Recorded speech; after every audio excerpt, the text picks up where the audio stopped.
Yo, it's your boy Tsunami Wave, and you're watching the Playbook podcast, The Next Wave. And today we have.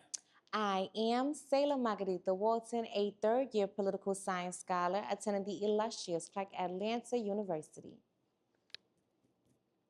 All right. So, Miss Selah, tell us a little bit about yourself and who you are. Okay, so as I said, I'm a third-year political science scholar. I came here not only for, of course, the culture of Atlanta University, but because my mother was Miss Atlanta University. Yes, yes, '02 to '03. So this is legacy. But this is also just a privilege of the culture to be able to walk on the same grounds that she walked on and to be able to make the impact and do the things. I'm just so grateful. And to just rewind a little bit, before that, I'm from the Bronx, New York. Proud, the Bronx, New York. And I think coming here has shown me just all the varieties of Black people. So I'm just super in the culture, super for Black people. I'm here. I like that. So your mom was Miss Atlanta University. Yes.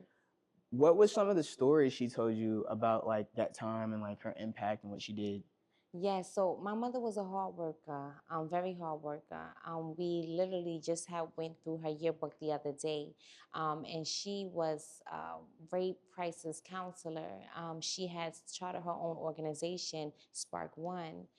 She again was Miss Atlanta University. She was a full-time employee while maintaining a 3.8 GPA. Absolutely, and that's we got receipts for that. So I just think that, her sharing her experience has kind of molded me to make sure to just get every opportunity possible on this campus. So yeah. Nice. I like that. Shout out moms, man. Shout out moms. Shout out moms. So for our first question, I guess assuming your mom was like your kind of first sense of leadership and that kind of guided you to like who you are today and like your path. What did power look like in your household and in your community growing up? I love that question. Well, as I speak on my mother, I can't forget my superhero, my Superman, the man, the only man, Carlos Walton, and that is my father. My father is everything to me. He's my rock. And he has been the image of power for me. When I think of just strength and resilience, he's shown me that since I was born. I've watched him overcome so many obstacles. One specifically was losing his mother, my grandmother. And he was, not supposed to have favorites, but he was the favorite for sure. And I just was able to see how he would just try his hardest to keep that family together. And when I think of power, we have to think about the village. And he, was the glue and all the things, but understanding that whatever happens is supposed to happen. I think that we are the power. So outside of the other people and the other things, he's maintained that power from then and now. So I say that. And for my community, I can speak to the campus community. I think power is obtaining these positions and obtaining these titles and using them for good. Because being at Atlanta University, we see how sometimes people don't use it for good. And I think it's our job to be able to connect and pour back in. Nice. So your father built like a sense of security and a very strong foundation. Yes. How do you feel like, what was that like navigating just through school, like in general, and just life? Yes, so my father has been doing HBCU tours for over 25 years.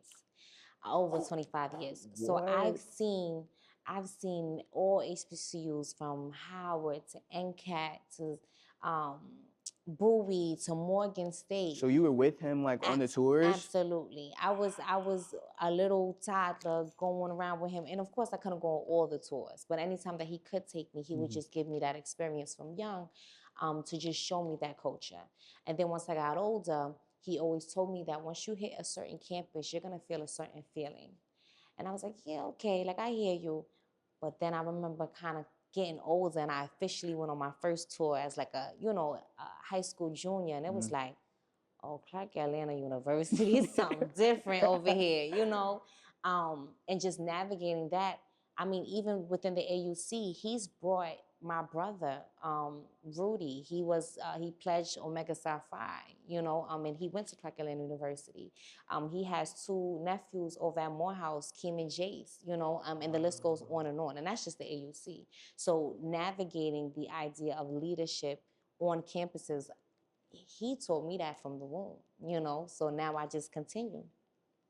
So what exactly about Clark like gravitated towards you? Like when you got on here and when you had your first campus tour, what spoke out to you? Yes, okay, so crazy enough, for Students Admitted Day, which is, I believe, in March, that was right around my birthday, my mother brought me, right before that, I had gotten to this situation, and I was on crutches at the time. And I was just like, oh my gosh, like I can't believe this. Like this is a Students Day. I'm supposed to be outside on a promenade. I'm watching the TikToks. And it didn't stop anything. From when it was time to go to Students Day, they were bringing me wheelchairs. They was bringing me water. They was helping me whatever I needed. And I never and then it kept going too. Like it didn't stop. Like as soon as we hit the gym, it was just all this energy, and you saw the students and the families, and it was like, oh my gosh, like not only did they take care of me, but they've shown me just a different kind of culture.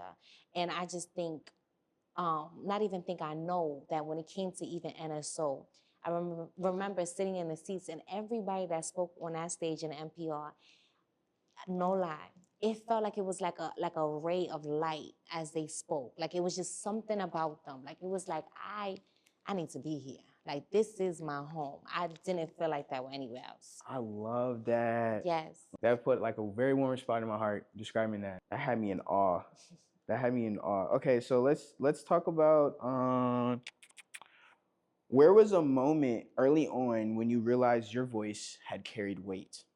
Okay, so I'm from the Bronx, New York, right? But I moved around like crazy. So it was the Bronx, New York, it was upstate, Long Island. It was like we moved around a lot. But I remember when I moved upstate, that's when I faced that's when I faced the worst racism in my life. Like forget like microaggressions, like the little things that we might face here and there. That was like teachers and students. Like I got bullied. I'll be honest with you. Whoa. And this is, vulnerability. I know, Right. but this is real. Of course.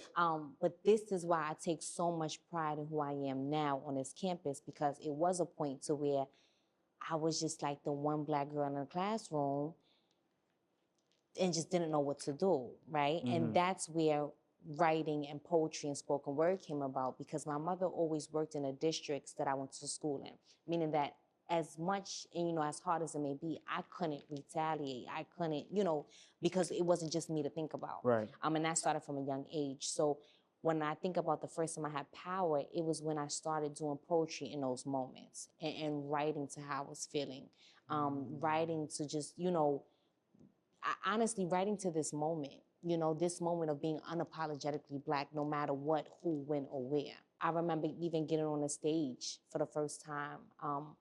One of the first times that I can remember is being outside, being at this protest. I remember just kind of getting in a circle, and it was like, all right, Selah, you gonna do it? Like, and I was there, and it was like, what you gonna do, And I had wrote this piece, and I performed. And I just remember the crowd giving me all this love. And it was like, okay, this might just be your calling. Speak to the people, because the people want to hear you. So is there any like poems that you've read or have even written that you like a lot or love? Oh yes. Oh even yes. adore? Oh yes. Okay, I adore and I love, I admire all the things. You So Black by Teresa the Songbird. The first time that I saw this poem, I believe, was on the BET Awards, and this was a couple years back.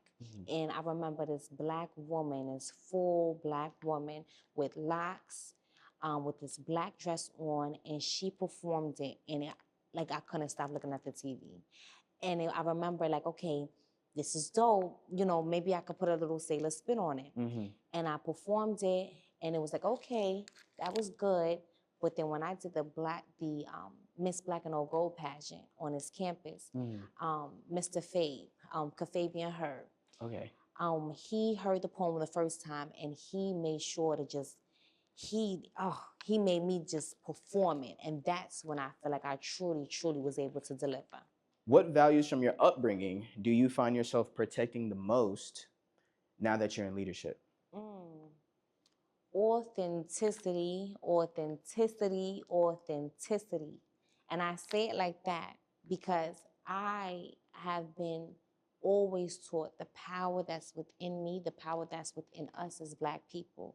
And when I did, like I said, get in those spaces to where that was challenged, I made sure to fight even harder. And like I said, when it came to my father and my mother, being pro-Black, it was a thing, like it was regular. So being in those spaces to where it wasn't, it was like, what's this? You like, what, wait, what? We don't love each other? We don't, like, what's going on? You know, and then even on this campus, I'll tell you, I run into situations to where, you know, I'm Grand Rising King, and they like, good morning, what's the, you know, but understanding that I say these affirmations not only for you, but for me. This is who we are. And I feel as though my purpose is to remind us where we came from. So that all plays in together. How does ancestry play a part in your life? Oh yes, oh yes. So from my jewelry to how I carry myself, I believe I am my ancestors' wildest dreams. And not to say that like, you know, the Pinterest quote, but to say that because I feel like that quote truly resonates with me. How hard I work, how bold I show up. You know, I feel like when I come in spaces, I take the room. And that's not trying to just be that person. No, I feel like everybody should do that. As a Black people, we were silenced at a time so much. Any space that you're in, say your name. You know, be who you are. So pronounce that. You get me? Yeah. And I think that's what our ancestors have instilled, especially in me. And I think it's within us. We just got to wake it up.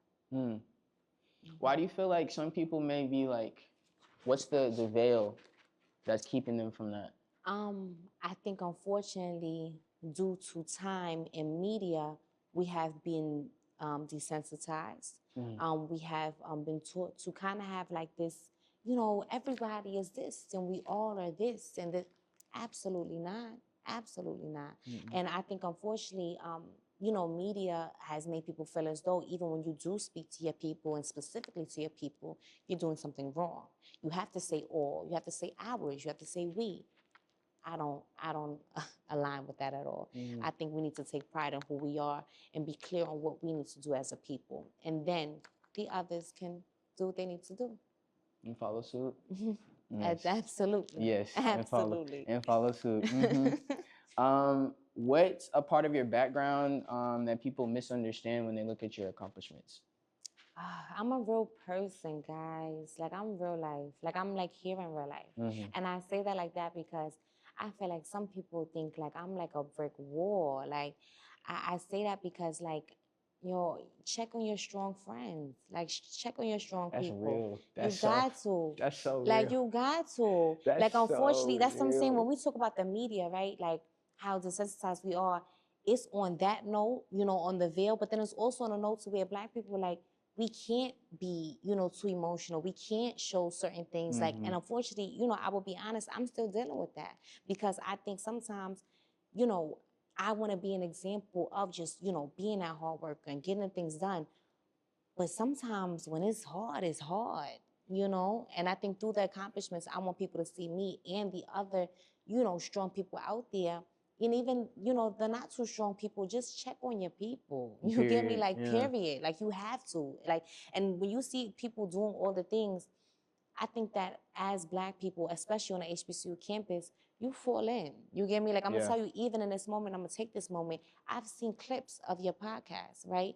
And I was able to see real conversations. I was able to see laughs. I was able to see serious conversations, you know? So to be able to see that and say, yo, King, I wanna work with you. King, how can I get on? You know, because whatever we doing, I know that we better together. And this is where it starts. Absolutely. King, I'm here with you. Thank you. I'm telling you, I be I listening. I be leaving you like I know, because I had my question and you just took me by surprise. I wasn't expecting that compliment. Oh, that's what it was. What advice do you have for people that go through those hard times and that may not be able to have somebody to come check on them. Yes, I can definitely resonate and I can definitely get some advice. So for all of my Craigellanian University scholars, the number one thing is counseling is included in tuition. That's the number one thing. We have about 3 counselors, and I believe they're working on about 2 more. They have a variety of ages, variety of gender, and these are people here to help us. I literally scheduled, last semester, I scheduled one every week, and I just set it up every week to where I knew whatever I had going on this day at this time, I have therapy, and I prioritize that. That's something very important because regardless of your opinions on therapy, it gives you a space to yourself. You don't have to come up a certain way. You don't have to prepare. You don't have to study. You don't. No, this is all you. So that's one of the biggest things. And another thing is when you find yourself going through all these things, you don't have people. Sometimes you have to find that peace within yourself. In the ways that I've done that personally is writing, reading, and not to sound simple, but I'm literally like this semester. I told myself at least an hour. Dedicate an hour, read that book, write in that notebook, and just speak to it. Be your own friend. And I don't know how that might come off, but I talk to myself, trust and believe. Oh yeah, You get me? I do. Like I do it today. I woke up. You I get was me? like, I got so much to do today, but we're gonna get it done though. I look myself dead in the mirror. We're gonna get it done though. Don't You worry get me? about it. Because I could only imagine, I saw you just running around the whole NPR for the anti-sex trafficking event. I saw you literally in the front, in the back, in the side, doing all the things. I saw you. And then now I'm seeing you here doing this. You get me? So that's what I'm saying. As Panthers, we know we work hard and we know we're always gonna find a way or make one. But I just think that it's also our job to prioritize ourselves. And that's talking to yourself in the mirror. That's writing in that notebook, seeing how you feeling, as crazy, as wild as it sounds. That's your notebook. That's finding a book that resonates with you to put you in a whole nother world just for those 10, 15 minutes, whatever it may be. When you journal, what is your mind space like? Like when you're journaling? Honestly, I don't even have one mindset. It's however I'm feeling. If I got to get on that notebook and it's just a whole bunch of words that don't even make sense, it's not even complete sentences, and that's just how I'm feeling. And So this you is just my write. You get me? Whatever I'm feeling, because I'm telling you, sometimes you just got to get it out. And for me, I know my brain, it sometimes goes on 1,000. And sometimes even when I do have people there, I don't even know how to articulate it. You get me? Because it's like it's so much. And I know on that pen and paper, it's no judgment. It's no trying to understand, trying to make sure that you understand. This is me. This is me. And then even when you write, then you read it back the next day. That was a hard day, and today's gonna be better. So let's go into Miss Black. What was that process like when you first got the announcement, or when you were crowned? What was your spirit saying? What was your mind saying? And what was your body saying? Okay, spirit, body, and mind. So, I'm gonna like bring you to that moment. So I'm on a stage. We already finished the pageant. We all lined up. Heart is beating out of my chest. We just did our final walk and our Q&A. Once you hit that point, you know this is game time. Like it's like pageant girls know, all right, this is when it's all said and done. When I first, the first thing that when they said my name was most improved. And that was like, all right now. Okay now. All right, because listen, right? But I'm gonna tell you, even with that though, I told them from the first day of practice, I said, I'm gonna be the most improved. Watch me blow your mind. And I was saying that from jump because I did not know how to walk in heels.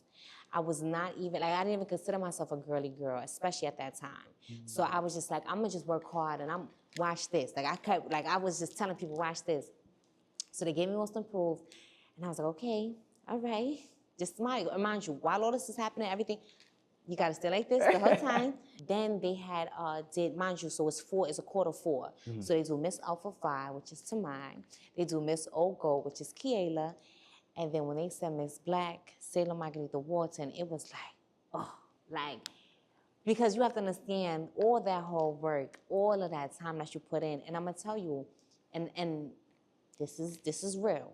Within that process, there was a point in time where I truly did feel like, although we're supposed to strive for that top crown, Miss Black was gonna be where it's at for me at least. And I say that because not even towards competition or towards any other girls, but who I am and who the former Miss Black was, Sanai, we were just too similar. We were these pro-Black. We were unapologetically ourselves. Like the way and I do believe, and it kind of just happens this way, that it's just this aura that these mama queens have, to where it's like certain girls kind of just, you know, Gravitate towards literally. So, and of course the mama queen is who crowns the next queen. So Sanaa was crying, I was crying. It was like, we did it, we did it. It was beautiful. I love that for you. It was beautiful. Let's talk about you being chairwoman for new African Independence Party. Yes, Okay. you got it right, you got it Yes. right. Yes. Okay, so now I have to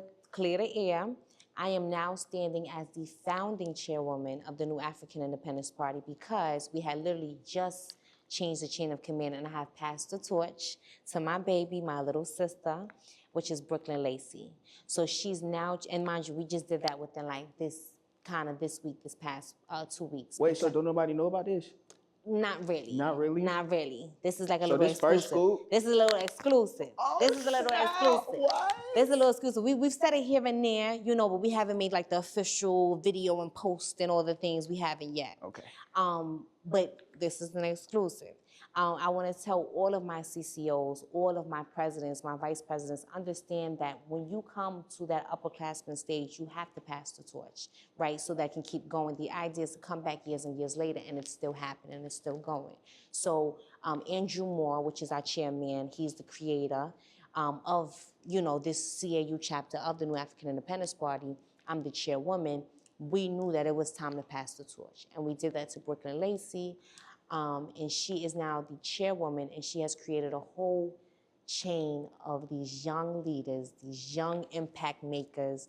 And, you know, Drew and I are able to be founding members and watch it all happen, support however we can, still be involved, of course, but, you know, from a step back now. What is that feeling like, watching that grow and like develop? Oh, it's beautiful. The org fair was like so surreal. Like it was so crazy. Like the amount of times that me and Andrew have been, you know, in the rooms and setting up the table and almost forgot this and berets and, you know, like we always, and this time we just sat back and watched her and Rashaya just kill it. And all of the other members just do their thing. It was beautiful. We're gonna do like a little switch. Okay. We're gonna come out of memory lane. We're gonna come to the real world. I want to Okay. kind of get your opinions on just things that have been happening recently. Yes. In politics. How is politics affecting business ventures right now and entrepreneurship? Okay, so I think as a poli-sci major, I'm understanding how politics is affecting us on this HBCU campus. Of course, my specialty is Black people. So when we think of Black entrepreneurship, I think the idea of just Black and owning, unfortunately in America, is not supposed to go together right now. Those two words aren't supposed to go together, unfortunately. But as we see in Atlanta and on our college campus, we still strive and we still find a way to make one. Shout out Blake, shout out Quan. You get me? Uh-huh. You get me? And even you say Quan, like Quan has shown his journey, you know, from the jump. So when I tell you, listen, Ain't he gonna go to Paris soon? absolutely, that's why he's not here. Hello. I think that's his weekend too. He's doing it all. He's doing it all. And just to give highlight to him, as I am an alpha queen, and he's not only an alpha, but an entrepreneur, and then Mr. Junior, and then, you get me? Like, he has shown his campus what a Black man is able to do. And not supposed to, but what you're able to do, which is so much stronger, because as a Black man, you can take it any direction you want. But then showing all of these lanes of income, all these lanes of entertainment, of Creativity. you get me? Yes, very Like, creative. So shout out Quan. I do want to talk about what's going on in politics. My questions are drawing blanks right now. Let me look at Well, my if you're notes. thinking about politics, I would like to shed a light on something. Go ahead. Okay, so family, it's time. ICE is coming, and I say that, yes. And I say that because we have to be aware, we have to be vigilant. They are in the area. And we're not gonna wait for them to come to our campus to then post and go viral for that, right? I think that it's our jobs to be equipped and be ready. And I say this in the most safest, healthiest, and revolutionary way possible. We have to walk around with identification. And this is just what it is. This is not one of those things that we can fight. This is not one of those things that we can question. And I say identification beyond a poll card, because a poll card is not real identification. It's not. If you can't vote with a poll card, then you will not be able to show an ICE agent a poll card. And that's just the times that we're in. We have to start thinking about passports, passport cards, birth certificates. We have to be prepared. And I say this not to scare anybody, but to understand that we cannot wait for that moment to happen and then we all run crazy. And when you think about politics, especially at this time right now, we have to come together. It's a dangerous game. They are playing with us. You get me? They're playing with us. It's scary. It's scary. And in Minneapolis, we're able to see all of these faces, all of these names, this terrorization. It's scary. But what I will say is that as HBCU students, we have been the movement, Atlanta Student Movement. We've been that at one time, and we can go ahead and make that happen again. And I believe in us. I believe that doesn't have to look like, riots and, but I do believe that that looks like protesting. I do believe that that looks like coming together. I do believe that that looks like things like when we think of Think Safe ambassadors, these men who have, shout out to Javion. These are men that have gotten together and said, we're gonna protect this campus. When you think about public safety, Chief Williams, she is everything. She is the superwoman. She is the superwoman, So when we think about these people who are on our campus that are here and have passion to protect, let's fall into that. You got away with words. I'm telling you. Thank you, King. Have you heard of DEI? Absolutely. Who does it actually benefit? Okay. Taking it there. Because now that we understand that it's been ripped away. Now it's been ripped away. And it has completely disenfranchised and put us as a people at a disadvantage when it comes to jobs, when it comes to exposure, when it comes to income. I truly do feel like, of course, when we think about the origin of it, it's some different narratives, but I understand now that it has been ripped away, we are dealing with the repercussions of it. I'm understanding that buildings, I'm understanding that especially jobs, I want to be jobs, because the idea of somebody who looks like us not being able to make money for their family because they look like us, and then we're in 2026, it's like, okay. Yeah. You get me? It's like we've made so many other strides. And why are we reverting? It's scary, but I think also it's a tactic. I think that the idea is to divide us even more than we already are. And that's, with different races, because regardless of who you are and what you are, it's like, oh no, you're there, and I'm here. I think that it's our job as Black people to make sure to pour into each other. When we think of our opportunities that we have ourselves, extend that, and that's especially important now. When we have these Black businesses, hire your Black people. You get me? Support your Black people, even with especially your Black businesses. When I tell you, one of my biggest things is you will rarely, and I want to say never, but I want to say rarely, see any designer on my body, any designer. It doesn't appeal to me, it doesn't attract me, I'm good, right? Because if I'm gonna spend hundreds of dollars, it's gonna be on that Black-owned brand bag rather than a Gucci bag, for sure. Yes. You get me? Oh, and it'd be way better. You get me? It's super. It's even more intentional. You get me? Shout out to my boys that make clothes, man. Hello. Be popping it every time. Hello. That's that Black entrepreneurship. I'm telling you. Man, I'm telling you. And that's why I think that it's our job to pour into each other. That's the biggest thing. It takes a village. So in these times where things are getting ripped away from us, we have to pour into each other. And I would rather us think about it like that than something being robbed from us. Because we already had that. And we're going to keep having it. And that's what it's been. Now let's activate. Do you think there's going to be a division in social classes?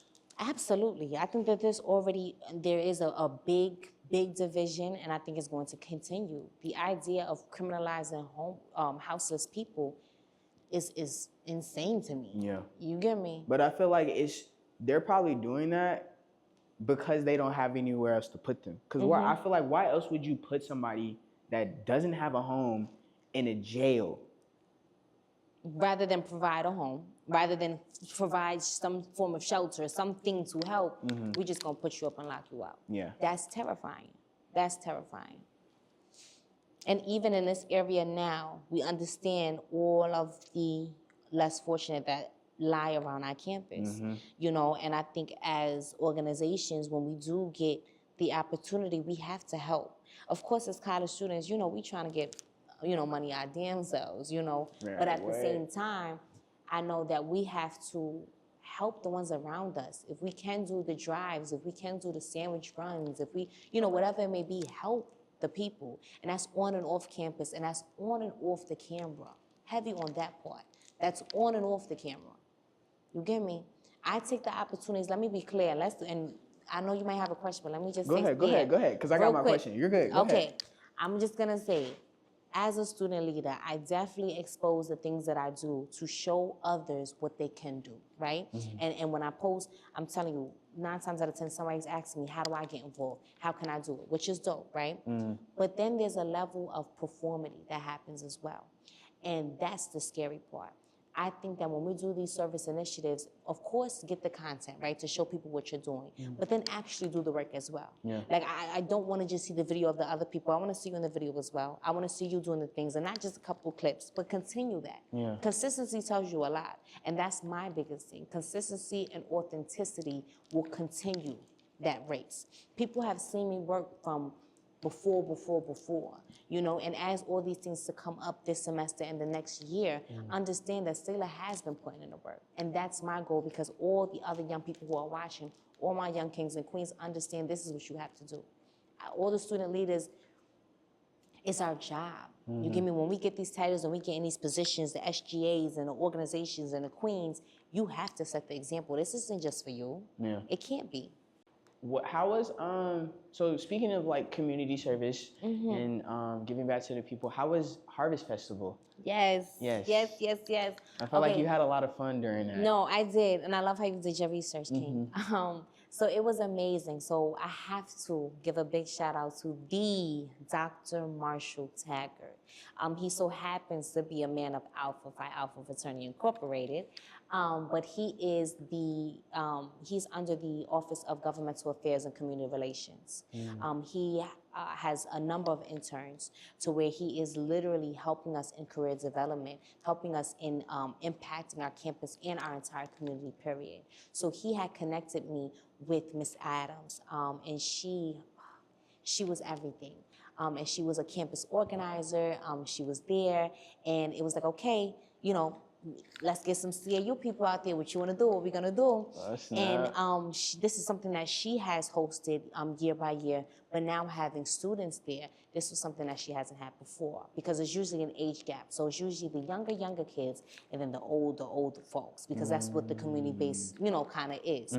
So when I had connected with her and I made the post, I was able to get students to come out and support. We were there, we did the hay rides, we set up. The community was everything, you get me? And then I'm so social, I love to talk to people, especially older people, because you know, they got more gems. Wisdom. You get me? They got more gems than anybody does. Man, so I think one of the highlights was able to speak to the older folks and be able to get their understanding of the changing in their community. Because when we think about this gentrification and where we are, this is all supposed to change. You get me? Like, this isn't supposed to look like this. And the fact that we are on an HBCU campus and we step off, it looks a little interesting. You know, it looks a little interesting. Yeah, and then you can go, I stay off campus, I stay in Hugo. You can go to Summer Hill, and it's the Kavas, and it's the Publix, and this and that. You know? You get Publix me? is everywhere. You get Listen, me? shout out to the pub subs, though. Shout out to the pub style. Shout out to the pub style. Shout out to the pub style. No, definitely shout out to the pub style. But I just think that also, you know, as community students, and just as students, period, you can see the gap, that wealth gap, right? So being at that Harvest Festival and being able to be one of the lead organizers for that community, you'll see that sense of community that we have to push forward. We can't, control this enforce of gentrification as much as I wish we could, right? So I think that we need to just do what we can with what we have, and that's making sure to connect with our community. When we think of even Dr. Taggart has, that man has connected us so well, with alumni and with people on this campus that are able to pour back into us. What are some of the connections that he's connected you with that you value a lot right now? Yes. Okay. So of course, one of the main things is that Harvest Festival. Miss Adams, she was amazing. Another one is we had just did an event. Okay, so I don't know the name of the park, but it's literally the park that's right here. You're walking to the gym, to Epps Gym, and you just keep going up. And it's that space. Is this a soccer field up there? Yes, right in that area. So we had worked there, and we was able to connect. Forgive me, I cannot remember the queen's name, but she was able to tell us again about the community. She was much, much older. I want to say in her 70s. And she was able to just pour into what she remembers the space being. And now she makes sure to feed the less fortunate who kind of, stay in that area. Understanding that the weather is changing. We had just did an initiative for Thanksgiving, and we had did a Thanksgiving drive. Nice. And understanding that, when you do these initiatives, when you do these community service, it's not about having all the money in the world, right? She had literally went to like a supermarket and just got ingredients. Just being creative. You get me? Like just working box. what you have. Yeah. Like it wasn't even just giving out turkeys and like, what oven? What oven is supposed to cook turkey in? You get me? Like I had to think about that last year too. I did think about that. I was like, they're outside giving people frozen turkeys. What are they supposed to do? Eat it, like, you get me? So what she was able to do is think about the things that are already canned, that are already cooked, give plates, and when it is time for Thanksgiving to come, you have a meal ready for you that you can make happen. Now, of course, it's not maybe a gourmet, but for the people who are less fortunate, it's something. Man, what? You get me? A It's good something. old home-cooked meal go a long way. So I just feel like we have to really just think of, what we have and work with what we got. How do political decisions on campus or in government shape the real business opportunities for the Black entrepreneurs? Now, you touched on this subject earlier, but I want you to go more into detail about it. Absolutely. I want to speak on, I'm gonna just say, I am a Clark Atlanta University ambassador, quite literally. So every time I do speak, I will bring it back to our campus just because that's where my pride is. Nice. So thinking about the administration, thinking about the president, Javari Carlton. He has made sure that we have opportunities. He has made sure that we have exposure. There has not been one campus event that I can think of where he wasn't there. And that's because I be at all the events. You get me? I like Javari a lot. I was talking to him the other day, actually yesterday in the SGA office, and he was just giving me his insight on things that go on campus politically, and his stand on it. And I was listening to him, and it made me like see that, cause I come from a PWI. I transferred here last semester. Really? From KSU, yes. Okay. So this is like a totally different world. It's a totally different vibe, and just seeing how much people in my generation still care and still have like a strong drive to change the world means a lot to me. And Javari showed me that like there's a lot of people, and you have showed me there is a lot of people here that stand on like, nah, this right here, not gonna work. We gotta switch this up because we're getting destroyed in the process. And we can't do that. We too creative out here. We making too much money. Like, no, nah. literally. And as we talk about this, we cannot forget the queen, Rakita Spencer. She is our class president. We can literally shout out Rakita. We love Rakita, man. We love Rakita. That's a councilwoman right there. Hello. Hello. What? Hello. That's the queen. That's the next president. You get me? Like when I tell you, and she's a transfer student. And She did tell me that. She's a transfer student. And I remember when she first transferred, I had class with her that first semester that she came, which I believe was last year. And when she first came, you know, she was very, you know, involved in class and very, you know, and I love people like that. Like let's talk in class. Let's have, and I'm a poli-sci student, so we have conversations All with the the professor time. all the time. And I remember she was always involved, but then when she, before the presidency, she worked her way up, quite literally. She worked her way up. And that wasn't gaining positions. That wasn't trying to fake it with other people. That was putting in work.